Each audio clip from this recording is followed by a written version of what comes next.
So it happens in California, in Ontario, California. One worker of factory that Hmm. they make toilet paper start fire on a factory and make the TikTok video or Instagram video. I'm not sure what social media he posted in, but he make the video where he's doing it, actually put fire on products. Hmm. And he's saying that the owner of the facility can avoid this situation if they just pay enough to workers. That's the main thing. And right now, the situation started to appear really close to kind of recent event that happens with the health CEO who was shot on the street Hmm. by Luigi Mangione.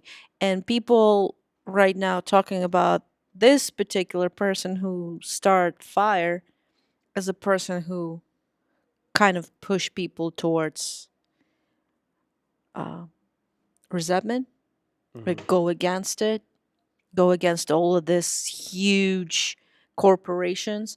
Let's go watch what's happened and discuss further. Fire was allegedly the work of a disgruntled employee. Stunning new video appears to show the start of the fire. In the footage posted to social media, you hear someone say all you had to do was pay us enough to live as stacks of toilet paper burn. All you had to do was pay us enough to live. There goes your inventory. Last night, police announced the arrest of Chamil Abdul Karim on suspicion of multiple felony arson-related charges, adding the 29-year-old is an employee of NFI Industries, a third-party distributor for Kimberly-Clark, the company known for manufacturing paper-based personal care and hygiene products. Police say this massive warehouse fire was allegedly the work of a disgruntled employee.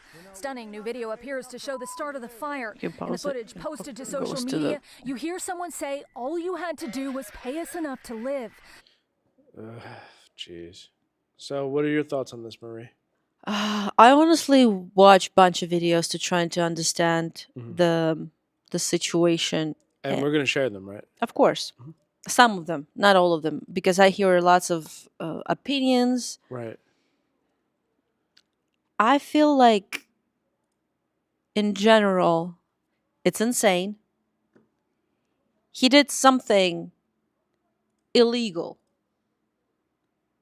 but I believe people see it as act not of violence or crime, but more like everyone needed. Everyone needs some kind of relief of this anger. And there is nothing more beautiful to see that billionaire lose money just because he's or they are so greedy. Hmm. Like it's karma. But at the same time, it's a crime. But what's the biggest crime? To set something on fire or let people who work at you suffer without money, housing, whatever, because you not pay them enough. What's the big crime if you have a bunch of money and you not pay normal salary, survivable salary? That's insane. But we're gonna see how big the the fire was, how it looks, I and mean, how you, it looks during and how the facility looks after, because amount, like how big this facility, how big this factory, mhm. that's insane. Like hear me out, insane. And then we go a little bit further towards the information how people work on this huge facility. That's also kind of shocking. Fire burns at paper products warehouse, and that's Ontario, California, like Marie Yes. said. Yes. So this is just footage from the outside. Yeah. during the fire. There was firefighters working it, and I'm so sorry for firefighters who deal with this. It's insane because it's so flammable. It's like fire. It's literally into the it's paper. yeah, and it's probably And really chemicals too that are in that factory. yeah. So it's insane. It's dangerous. You can see how much fire in it. I'm really happy, and I let you know that nobody's as far as I know, no workers who was in the facility was hurt. Mhm. So everyone survived. An amount of fire and probably all of these chemicals in the air, insane. But the second video that I prepare shows how it looks after fire, and we can see actual footage from the top. So it's kind of like a drone recording the territory, Mhm. and how huge this factory or warehouse or whatever. It's just insane. So you said this is drone footage of Yeah. the aftermath. Yes. Footage shows the aftermath of the Ontario, California fire that wiped out 1.2 square foot tissue paper 1.2 million square foot tissue paper warehouse. You see how huge it is? Yeah. It's insanely huge. And now I'll put this information. We're gonna see the video. I don't find the original resource. That's my fault. But on this huge facility works 20 people. 20 people? 20 people. Who was paid $17 per hour. You don't have the video for that? It's gonna be one of videos of reaction. That's what I find. This information. I believe I seen it in another video. Oh, I But- see. You have the reaction videos here. Okay, cool. Not cool that situation, but no, cool that you're prepared. So thank you for that. I'm going to switch it over. So this is a press conference about the situation? Yes. Okay. I think it's kind of like talking about what person deserved or did something like this. Right. All right, let's check it out. The loan that was inside of the warehouse was worth $500 million. The building itself was worth $150 million. In addition to count one, we filed an additional 6 more counts as it related to each separate fire that was started by the suspect in this particular case. This morning, we're announcing that we are also filing federal charges against Mr. Abdul Kareem with arson, which carries a 5-year mandatory minimum federal prison sentence and is punishable by up to 20 years in prison. According to the federal complaint that we have filed, the defendant on early Tuesday morning filmed himself setting fire to multiple pallets of paper goods inside the Kimberly-Clark warehouse here in Ontario. This company's products include Kleenex and Huggies and are used nationwide, being sold and shipped through interstate commerce, which provides us federal jurisdiction over this case. The defendant repeatedly boasted of his crimes. He posted Instagram videos showing himself lighting the merchandise on fire in the warehouse. He said, quote, if you're not going to pay us enough to effing live or afford to live, at least pay us enough to not do this. So not only is he now facing state charges, the state will be proceeding first. He's in state custody. He'll be arraigned on his state charges. He now has a federal charge. He has a federal arrest warrant. So when he's done with the state, he'll come to us. And we look forward to ensuring that Mr. Abdul Kareem is behind bars for a very long time. The paper product Yeah, alone who that was asking inside for of- that? I know he did a crime. I know he did a crime. It's an awful crime. Like, people can be hurt, right? In this People could have been particular- killed. Yeah, but at the same time, Mhm. when you think about people be desperate that much to did something like this, it must put the question in your brain, honestly. What's that question? Do we need to protect all those people who have a billion, trillion, bajillion, $1,000? or we need to protect those who actually give them that money because they work on their companies. Because without that, people who create the product, who sell the product, who eat the product, fit the product, whatever. Oh, jeez. McDonald's CEO. Um, without those people, you don't gonna have all those money that you have. All those construction workers who put together your huge facilities, and you probably pay $7 per hour, if not less. Right. The federal minimum wage is still, I think, $7. 7.25. 7.25. Yeah.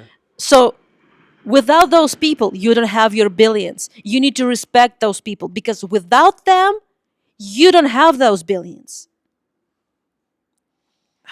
I mean, let's go continue. So That you pissed pulled me up off. some opinion pieces. Some Yes. people online gave their perspective on what happened. First user is Dr. Casanova Brown. Hmm. Let's see what Dr. Casanova Brown has to say about this. What I appreciate most about the man in the warehouse is that even in his act of desperation, because it wasn't an act of violence, because nobody was hurt, nobody was intended to be hurt, he said, all you have to do is pay us a livable wage. He's still thinking about everybody, even like people other than just himself, because he knows that if they won't pay me a livable wage, they won't pay you a livable wage. What I appreciate most about the man. So I get what he's trying to say here. And like, don't get me wrong, I'm not trying to be here defending any type of corporation who underpays their employees. But setting fire to a giant paper goods warehouse that looks like it was near some residential areas as well. Like, I mean, I think it's a wait and see what kind of impact this has, because maybe this will impact how these companies pay their employees from now on, because they want to avoid stuff like Because this.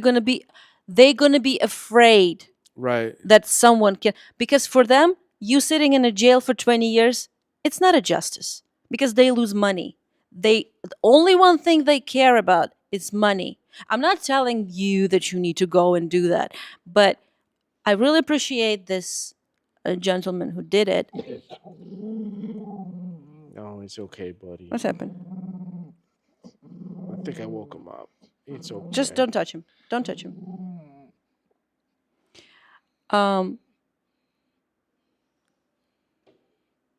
what I'm trying to say is like people who have huge amount of money, sell the products, have these facilities, they start to afraid that this could happen. They're gonna be afraid to lose their money. I think it's good. Maybe they start paying people more. Sometimes it's I don't, like again, I don't wanna say that he did something right because it's not right. It's not right. It's illegal. It's not right. But at the same time, the people who start any, I don't know, revolution, that they did this by the government, by the law. You know what I mean? All the revolution it's against. So it is a revolution, or it's just people actually, and I feel so hurt that people desperate to do something illegal just because there is no other choice for them.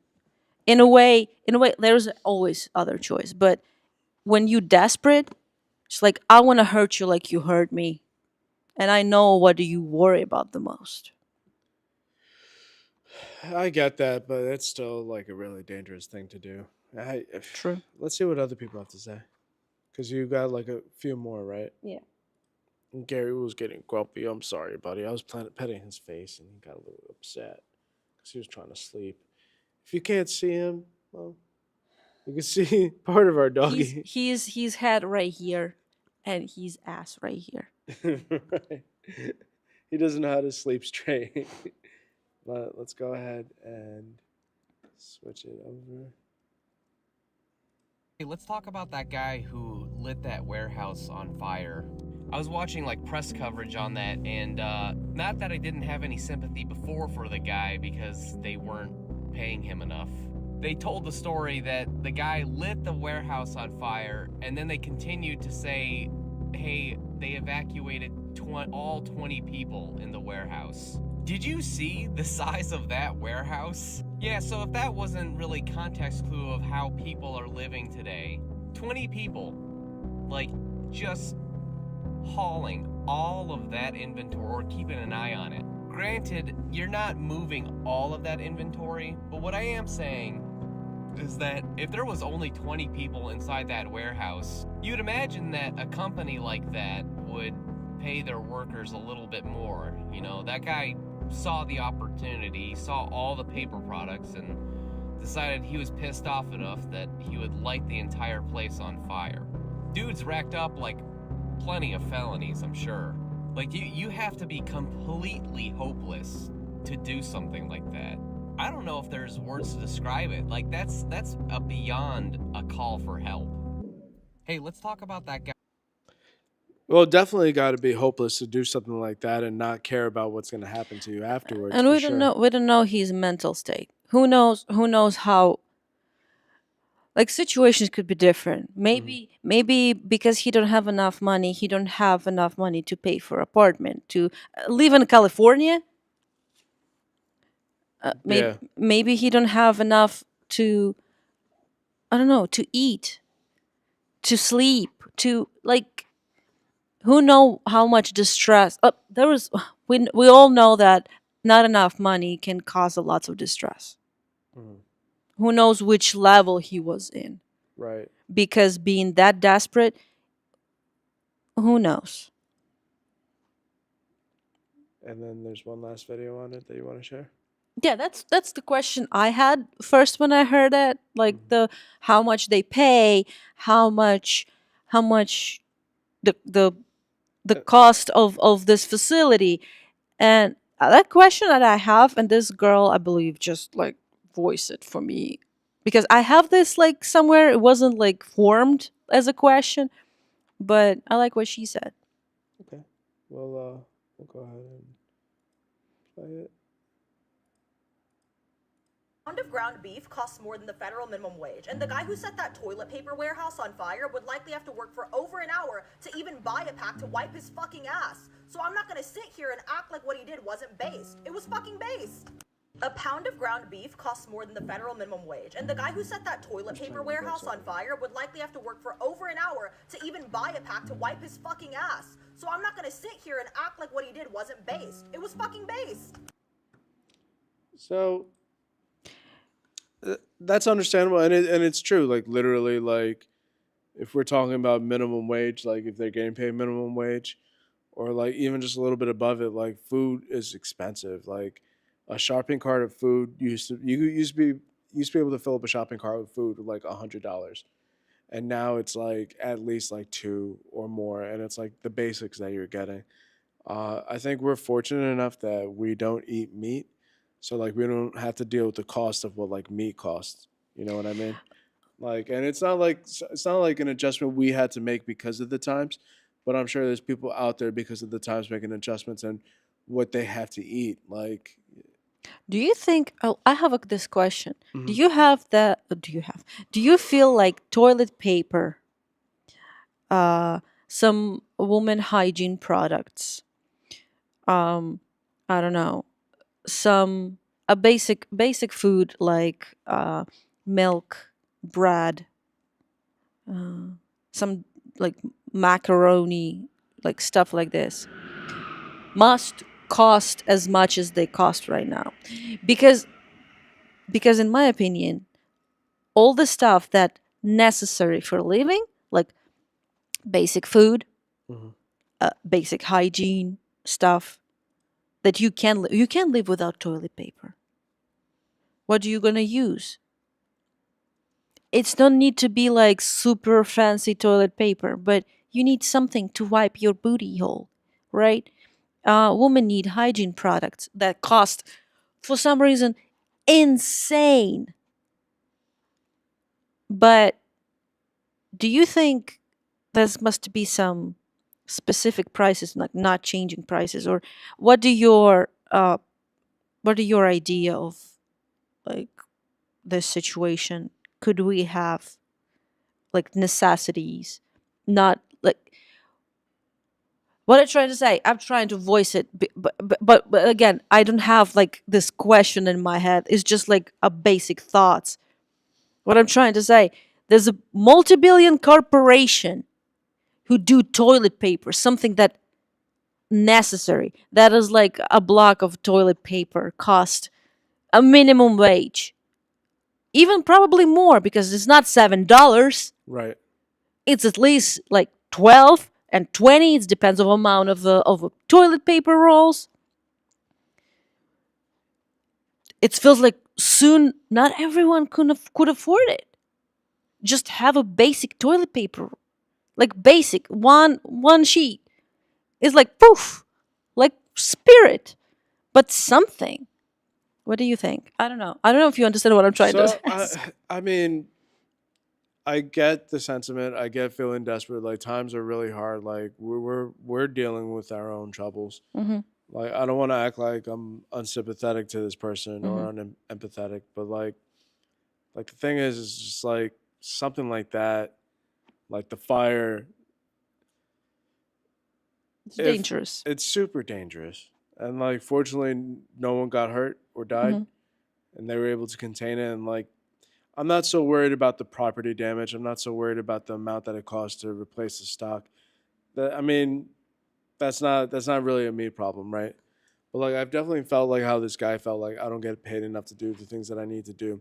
Like the one user said, "Oh, 20 people in the warehouse." Like is that 20 people in the warehouse altogether or just in a shift? Even so, 20 people in a single shift is not a lot for that 1.2 million square foot warehouse. Um, yeah, you're just talking about overworked, underpaid people, and that's just becoming more and more of a reality where companies they just want to prioritize making money, slimming down, paying the least amount of people the least amount that they can to maximize their profits. And like I guess I could see where people were like drawing the relation between this and like the healthcare CEO that was murdered Mm-hmm. a couple of years ago. Um, and you had a good point because like I feel uneasy being like, yeah, I agree with this guy. What he did was right. I don't feel that way, Yeah. but I do understand what you mean. Where like revolution or like getting change in things, whether it's policy, government, commerce, like a workplace. It wasn't started with just a nice conversation at a table where a company was like, "Yeah, I see your point." You know, there's unions, there's union strikes, but then like West Virginia, there was like straight up battles between uh, unions and like police officers because they would go on strike and like they were trying to force them to go back to work. I gotta look that up, but like it was like it happened in West Virginia. Give me 1 second. West Virginia. I forgot if it was the coal mines or let me look it up because I want to be accurate here. Battle of Blair Mountain. Oh, that's a long video. I need something short. Okay. I'm gonna go ahead and swap it out real fast. Let me see what this guy has.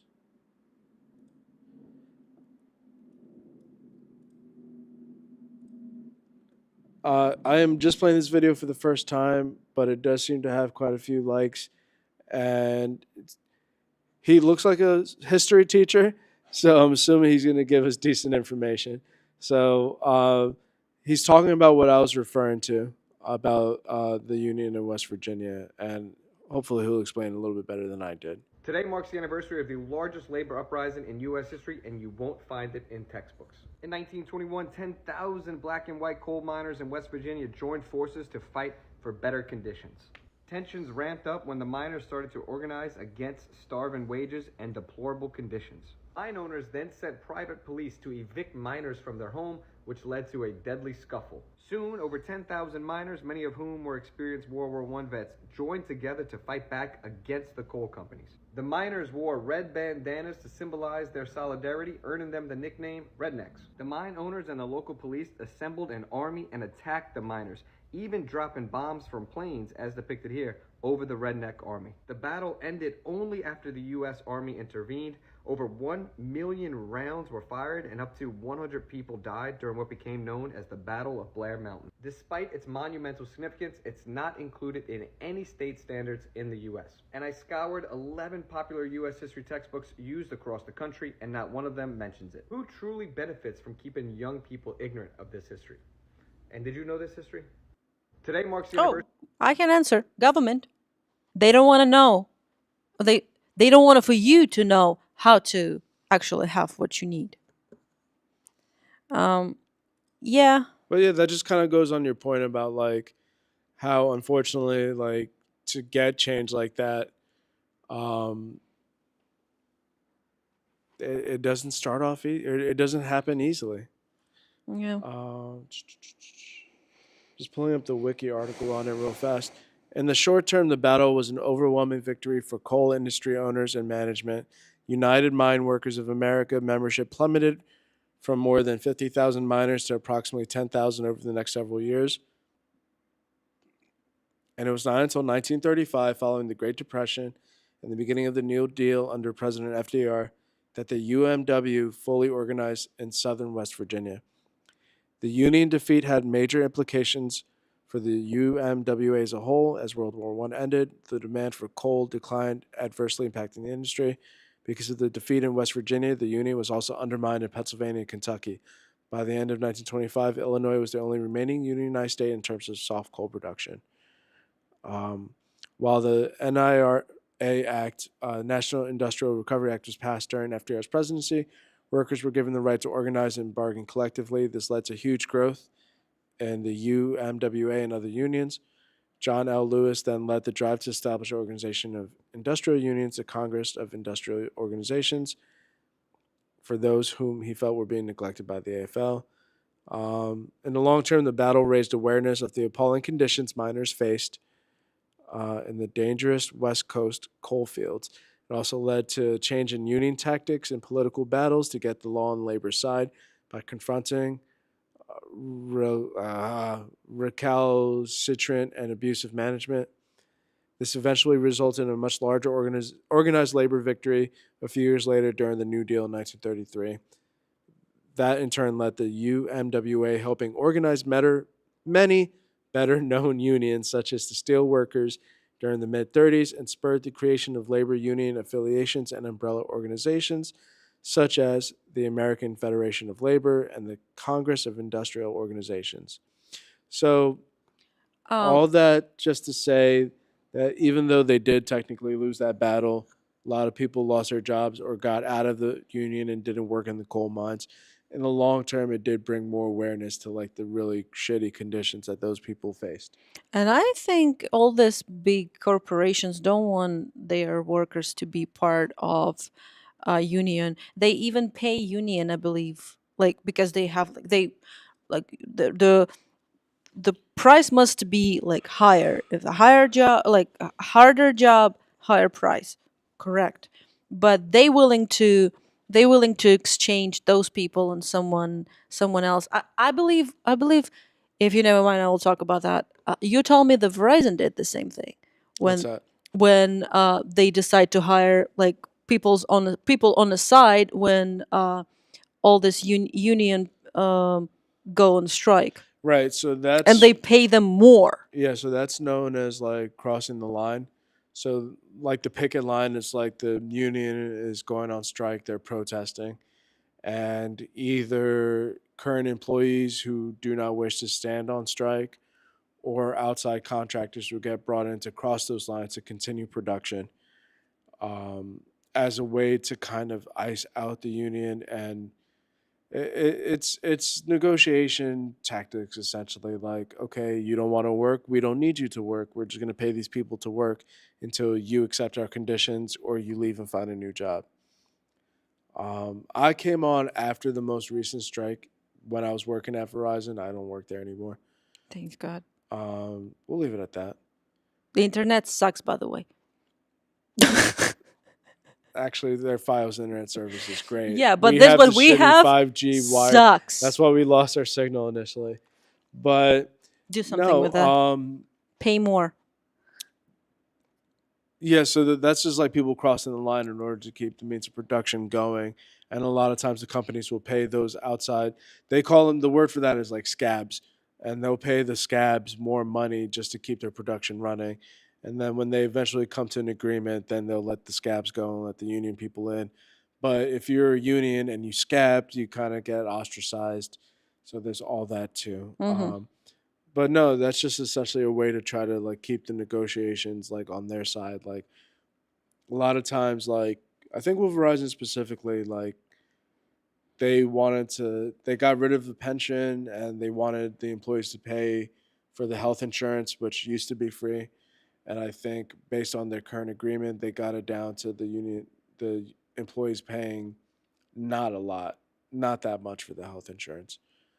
Um, I don't know. I think unions, especially with like specific like labor intensive jobs, are very important.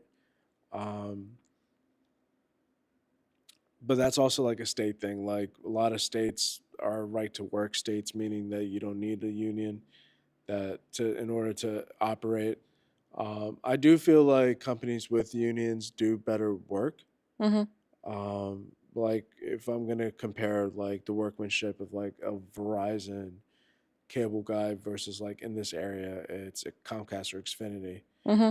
They use like outside contractors that get paid by the job, and It's they cheaper do for them. yeah, it's cheaper for the company.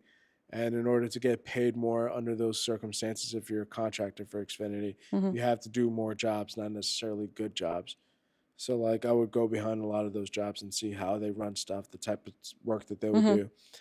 So like my personal opinion, I think like being in a union like incentivizes you to work better Mm-hmm. because you know that you're working for something.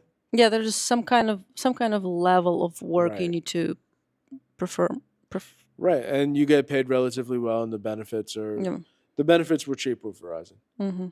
They weren't free, but they were cheap. What I'm trying to say, I see in the video that someone said if you about this the guy who put the warehouse on fire.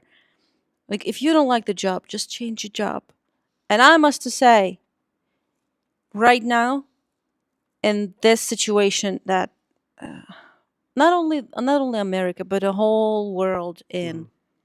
lose the job, it's really scary.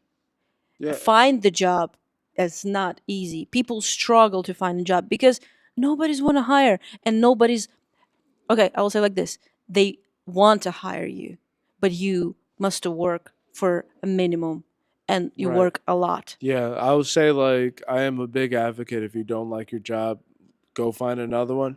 But just like you said, it's super hard to go find another job. For it's I've been trying to find another job for like I'm working and it's not my favorite place.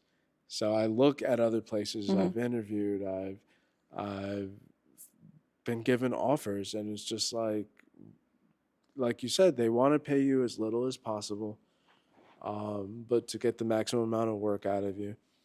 And like I think I have like a skill trade. Like I'm a telecommunications guy. I've been mhm. doing it for like over 10 to 12 years. I've been doing between like the different jobs that I had.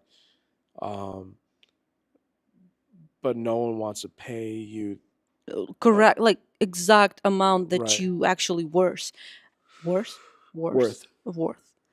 The thing is, you can find a job, and in this particular situation that we have in the news article, Mhm. if this man he can find a job, I believe he can. But the thing is, it's going to be the same job, huge amount of work, less pay? What's the point change one shit on another shit? I want a better shit. I want this shit. I don't want to do another thing for the same price, for the same amount of hours. I want a better. So people who say, just if you don't like this job, just find another job. There is so much jobs. People want to hire you, but they don't want to pay you. That's the thing. And California, I don't know how expensive Ontario, California. Well, the state in itself is pretty expensive. Yeah, you can live without a car. I believe so there.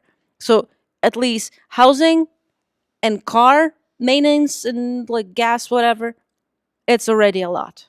That's already a lot. And we're not talking about how food prices on food start growing. It's insane. It's insane. And I believe so soon only billionaires can afford those regular products like toilet paper, I don't know, milk. It's not going to be any luxury for them. Yeah.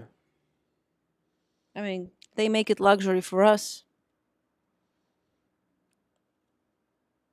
Was there? Give me 1 second.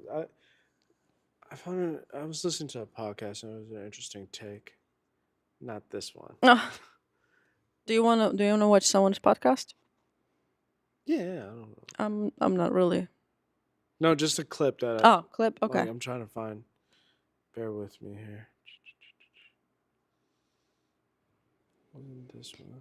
So let us know what you think about this situation with the toilet paper warehouse, and we believe that gentleman who involved in it guilty, but at the same time, we both kind of understand that revolution couldn't happen without kind of blood.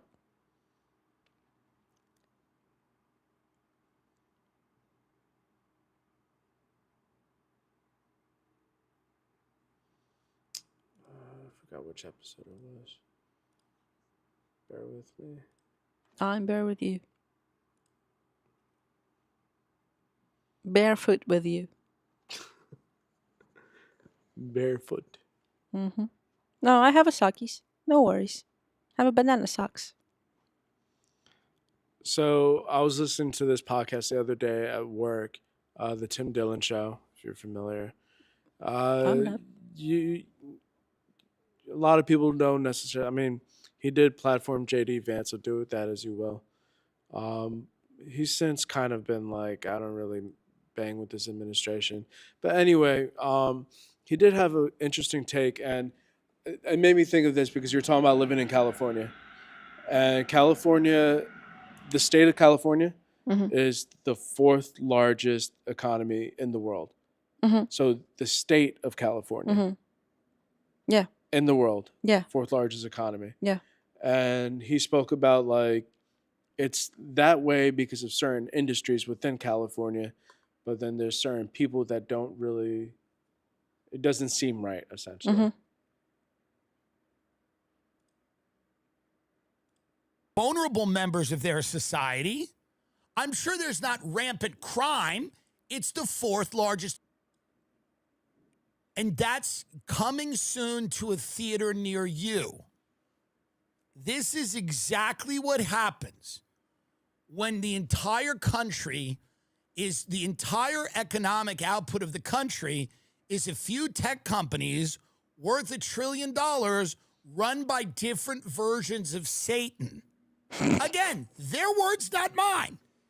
This is what happens. But the rest of California is just left to like figure it out. Let me play it back a little bit. I'm sorry.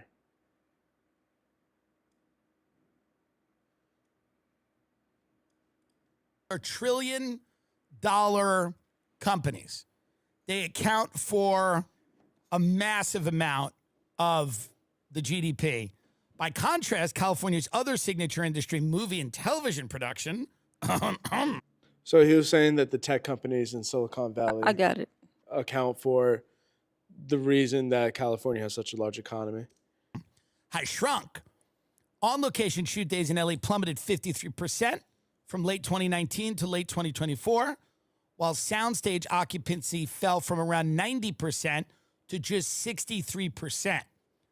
Iconic studios slash staff, prop houses shuttered, and vendors went bankrupt.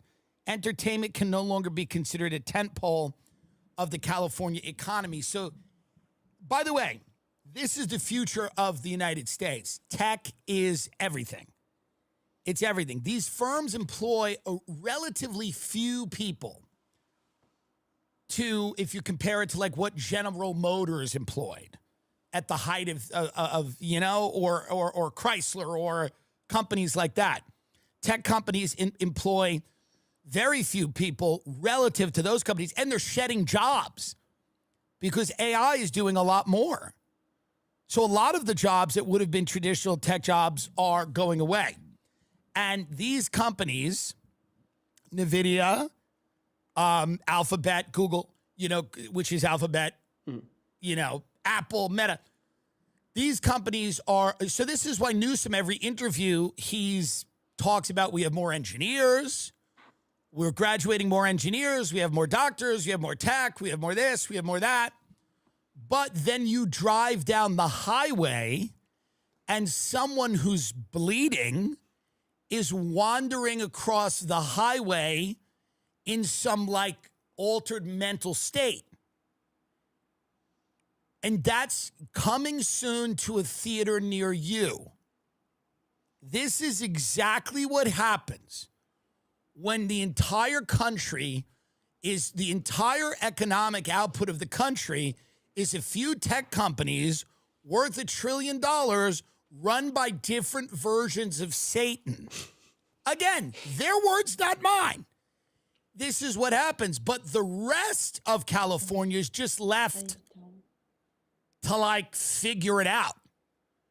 So you go, wow, this is because you say to yourself, wow, what does the fourth largest economy in America look like? Like if I went to LA, it's, I'm sorry, not America, the fourth largest economy in the world. Yeah, so, I mean, just kind of goes without saying that this economy, like California is rich, right? Yes. Fourth largest economy in the world. Yeah. But such a bad homeless problem. Yeah. Now we're at the point where people are lighting their warehouses on fire because they feel like they don't make enough. Yeah. And at the same time, richest, one of the richest. Fourth largest economy in the world. A state, Mm-hmm. a small section of a country. I mean, granted, California is big, but a small section of the country. Mm-hmm. But people are burning down warehouses because they don't make enough. My mom once says that whatever it's attract a lots of money on a one pole, it's gonna attract the suffer, poor on another. Mm. Whatever you can see, super rich people, you see side by side with absolutely destroyed people in all meanings you can imagine. So how much is it's crazy? That much is actually could happens anywhere. That's the reason why we need respect each other. If you have a business, respect your workers. And I always have this feeling that especially I first have this feeling when some artists say like, oh, my fans, they just buy my music, my albums. Mm-hmm. It's like without your fans, without people who buying your albums, without people who go watching your movies, without people who buying your concert tickets, your merch, all of this, magazines with you, you're nothing. You can make as much music, movies as you want. Without those people who support you, without those people who buy your stuff, go to watch your movies, you nothing. We live in a society when we depends on each other, even if we don't think that we can go and actually depend on someone else. But without workers, me and you, not gonna have toilet paper. We're not gonna have clothes. We're not gonna have internet. Without those people who actually come, take the wire and put this wire in your whatever needed holes in your computer. Without those people, like as much as sounds obvious and ridiculous, without those people, you're not gonna have underwear without people who sew that underwear for you. It doesn't matter where it's made, in America or China. Without those people, you need to respect those people who make your underwear, who make your toilet paper, who make everything you have in your house, everything you can buy, or everything you use every day. Your car. There's like, okay, there is a corporation who make your car. Like, I don't know, let's go say Hyundai make your car. But there is a people who's actually put it together, who put the machinery like specific order to make the molds from metal sheets to make your car. There's people working. We're trying to say that AI gonna take all our jobs. AI can't create anything physical. AI can't deliver you a package. AI can't make your clothes. AI can do anything. Even if we're talking about write it down the book, but AI can write it down the book. Without you write it down correct prompt, it's gonna be piece of trash. It's gonna be the same piece of trash that anything that AI did without correct uh prompt. You need to write it down everything you want. You must have idea. Some you must have everything prepared. You just need someone to put it together. Without people, it's impossible. So we need to respect people who did something for us. And I'm still kind of shocked to know that people who work in like a food industry, like in McDonald's, Dunkin' Donuts, or Dunkin', Yeah, it's not Dunkin' Donuts anymore. it's Dunkin'. All this fast food restaurants and everything. I hear lots of bad stories about waiters, about like who acting weird, but at the same time, I see the the rush hour workers like do bunch of stuff at the same time, and I don't think they pay enough. You maybe think it's not like high qualified job. You don't need to have education for this job, but it's a physical job. You need to do all of this, and people can be super disrespectful to you, like super disrespectful. There's a bunch of videos. I don't know if you ever seen this guy who drive into the drive through and pick it up his coffee or whatever, or like drink, and I don't know, you call him waiter, who In the give you, drive-through? yeah. Not a waiter. How do you say? I don't The know. worker, I will say like this. Give this dude the drink. He take this drink and just like, don't play with me, too much ice. I said less ice. I said less ice, and he have like full blown hysteria in the car. Like, you little booger, come on your car to the person who at work doing probably like 4 or 5 things at the same time physically, not like here I'm watching YouTube and here I'm typing something and there is a TV playing, you know what I mean? No. Or there's a potato boiling in my on my stove. No, they are actually in active labor, like not to give the birth, but working, pam pam pam, this, and it's okay if you're not satisfied with it, but you don't need to like tantrum in this situation. Right. Like, who are you think you are? You a booger. like a little green booger, and whatever you're trying to make yourself so special that someone don't give you too much ice, that you not ask about that too much ice. Relax. Like, respect each other. You don't like your order, you can just come back and say like, hey, I asking about something else. Can I have whatever I order? It's not what I'm order. Just more respect, be more respectful to each other. That's what I want. If someone give you, and you know that, for example, waiters, they don't have a lot of money paid every month or every week or bi-weekly. They rely on your tips. Am I correct? You're correct. So give the tip. Give the tip. God, just let's go respect each other. And I know all the CEOs and corporation owners don't hear this video, they don't hear what I'm trying to say.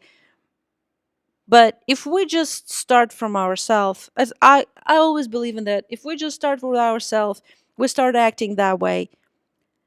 I it sounds ridiculous, but if I could, just like, if someone mistreats you at work, just go away. Find another work that you be treated better. And I know in this economy, this phrase became really popular. In this economy, Sharon. No, it's right now it's complicated. So right now, if you don't feel safe, better to hold whatever you have and just survive these dark hours.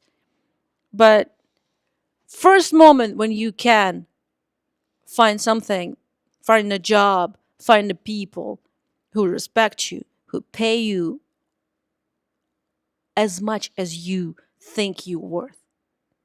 Because we can say, I want $1 million. But if you understand that you worth more than minimum wage, that's okay. You probably do. And I don't know any easy job. Easy job is like my job. And it's easy not because it's easy, it's because I love to do that. I really love to do that. For me, it's easy in a way. I'm kind of excited to go to work, and I wish everyone excited to go to work. It's scary all the time. I work with a human skin, and I kind of She's a tattoo artist. We got to add some poking people, context there. poking people. I work with human skin could either be a tattoo artist or you make lampshades. No, I'm not that. um, yeah, I'm poking people with a needle. I make them hurt. I put the pictures on their body. It's scary. Trust me, it's scary. It's not scary because like, oh, people, they're so scary. I have the gorgeous, beautiful customers all the time. There is I don't have any ugly customer, by the way. All they are hot and sexy. And especially after I make them tattoo, they become sexier. So if you want to be super sexy, I don't At know. Moriri Tats on Instagram. So At MORIHRIHTATS. so yeah, uh, the best job you can have, it's a job that you pay well and you like to do. And I wish everyone that. I wish I gonna have jobs, more jobs. I work on the jobs that I love job, but I hate people. But it's me problem. Fair enough. Well, So you mentioned earlier that companies can't have what they have without the people that work them. yes, And we can't have a channel without the people that subscribe to us. that's true. So, again, I'm Jay. And I'm Marie. This is JAM Sesh Live, and we're Good Soup Productions.